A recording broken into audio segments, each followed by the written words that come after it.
শনিবার state bank of India officers association Agartala north and south region এবং all India bank officers confederation ত্রিপুরার যৌথ উদ্যোগে এক রক্তদান শিবিরের আয়োজন করা হয়।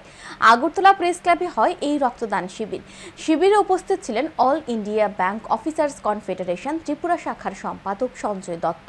তিনি জানান, প্রতি বছর দুর্গাপুজোর পূর্বে সংগঠনের পক্ষ থেকে রক্তদান শিবিরের আয়োজন করা হয়। এই বছর সংগঠনের পক্ষ থেকে 13তম রক্তদান শিবিরের আয়োজন করা হয়।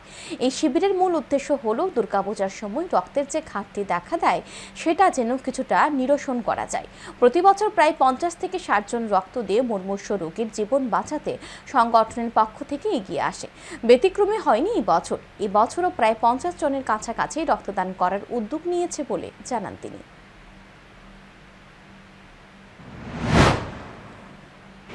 তো এবারও আমাদের এক্সপেকটেশন রয়েছে আমরা মোর দেন 50 ডোনার আমাদের সমস্ত সারা রাজ্যের স্টেট ব্যাংক অফ ইন্ডিয়ার যে সমস্ত অফিসাররা রয়েছেন তারা আজকে রক্তদান শিবিরে অংশগ্রহণ করছেন।